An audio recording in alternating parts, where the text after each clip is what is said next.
Saudara-saudari yang terkasih, pada hari ini kita diajak merenungkan firman Tuhan yang tersurat pada Injil Markus bab 6 ayat 34 sampai dengan ayat 44. Injil ini memberi gambaran bahwa relasi Allah dengan manusia ditandai dan dibentuk oleh kasih. Berbagai perbuatan Allah bagi manusia adalah tindakan kasih. Kedatangan Yesus ke dunia adalah bukti nyata kasih Allah. Santo Vincentius dalam Jalan Vincentiannya mengatakan, ada dua macam kasih, yaitu kasih afektif dan kasih efektif. Kasih efektif berarti melakukan hal-hal yang diperintahkan atau diharapkan oleh pribadi yang dikasihi.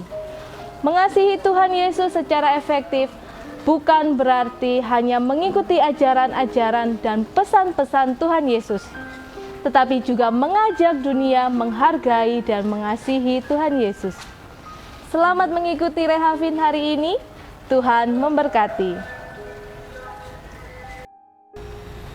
Bapak Ibu, saudara-saudari sekalian yang dikasihi Tuhan, apa yang sesungguhnya bisa membuat sesuatu itu sepertinya tidak ada habisnya, senantiasa bisa berkelimpahan. Kita akan belajar dari Injil hari ini, di mana Tuhan itu mengadakan mujizat pergandaan roti, 5 roti dan 2 ikan untuk ribuan orang, di mana mereka yang telah mengikuti Tuhan Yesus dari satu tempat ke tempat lain untuk mendengarkan sabda Tuhan. Bapak Ibu saudara sekalian yang terkasih, hati yang digerakkan oleh belas kasihan inilah yang sesungguhnya menjadi sumber kelimpahan dari apa yang nanti berikutnya akan terjadi.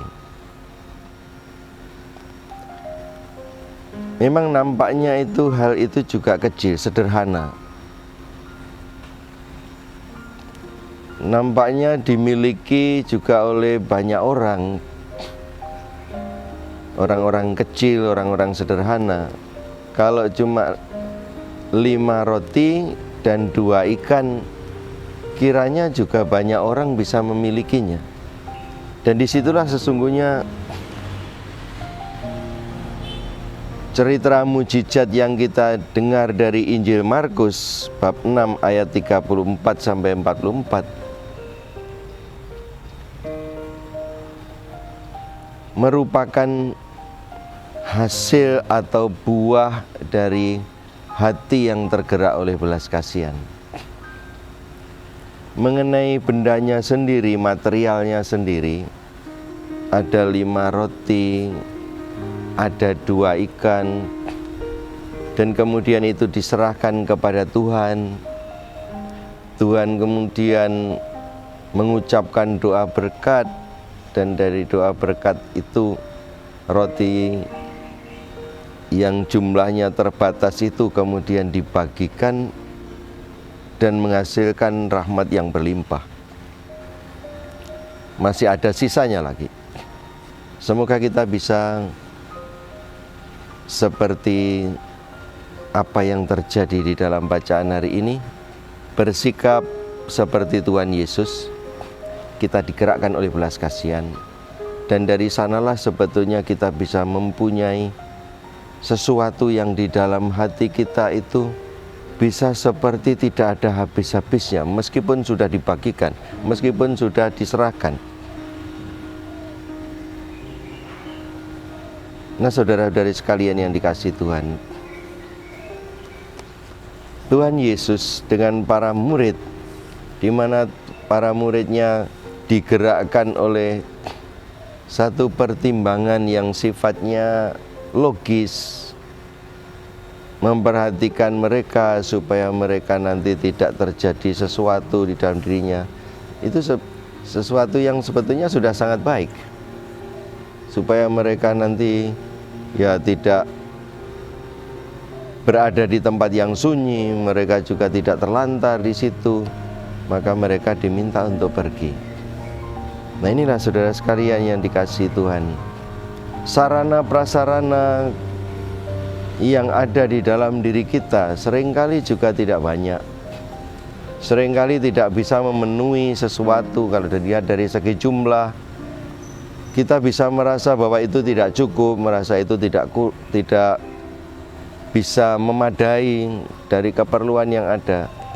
Tetapi apabila kita mempunyai hati yang digerakkan oleh belas kasihan, disertai juga dengan doa ucapan syukur, mengucap syukur pada Tuhan atas apa yang kita miliki yang sedikit itu, dan kemudian yang sedikit itu bisa kita serahkan di tangan Tuhan, terjadi mujizatnya. Tapi pertama-tama kita harus memiliki hati yang digerakkan oleh belas kasihan itu. Nah, Bapak Ibu saudara-saudari sekalian yang terkasih, hari ini gereja, khususnya juga kongregasi misi dan putri kasih, sungguhnya mempunyai perayaan terhadap seorang santa, Elizabeth Anna Seton, seorang yang sungguh-sungguh digerakkan oleh belas kasihan Tuhan. Bagaimana seorang ibu perempuan yang dilihat dari segi kemampuan juga sangat terbatas, berhasil menggerakkan banyak orang tua dalam karya cinta kasih yang melibatkan banyak orang dan juga bisa melayani begitu banyak orang. Nah, bagi saya dan Anda sebagai orang yang telah lama mengikuti Tuhan Yesus Kristus, kita diajak untuk bisa ikut ambil bagian di dalam mujizat ini.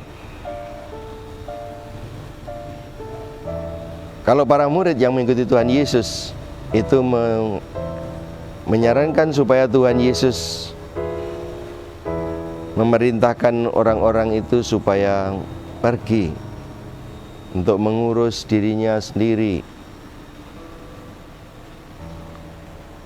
menemukan apa yang di kampung-kampung nanti keperluan mereka. Tetapi Tuhan Yesus ternyata justru memberikan satu tugas yang sebetulnya sangat mustahil untuk dilakukan. Para murid harus memberi mereka apa yang diperlukan. Nah, inilah yang sebetulnya seperti kita seringkali juga berada dalam situasi di mana kita sendiri ini dituntut melakukan sesuatu yang sebenarnya mustahil. Semoga kita tetap menaruh kepercayaan yang besar, menaruh iman yang kuat dalam situasi apapun. Dan ini sekarang yang juga menjadi perjuangan kita, perjuangan saya, untuk menaruh kepercayaan yang besar dalam situasi apapun kepada Tuhan. Semoga hati yang berbelas kasihan itu dilimpahkan kepada kita, kepada saya, kepada Anda, sehingga apa yang ada dalam diri kita yang tidak banyak, ibaratnya 5 roti 2 ikan untuk ribuan orang itu, bisa kita coba untuk terus laksanakan, kita kerjakan. Dari hati yang berbelas kasihan itu akan bisa berlimpah karya, berlimpah perbuatan-perbuatan yang besar yang bisa menjangkau banyak orang. Dari hati yang berlimpah ini, hati yang berbelas kasihan ini, akan ada berlimpah karya yang bisa terus terjadi, tidak ada habis-habisnya, dan sampai bisa juga melibatkan orang lain untuk ikut ambil bagian di dalamnya. Anda punya 5 roti dan 2 ikan. Banyak orang punya. Hanya perlu ditambahkan hati yang tergerak oleh belas kasihan, dan kita juga mengucapkan doa syukur dan berkat agar itu dicukupkan bagi karya Tuhan. Amin. Aku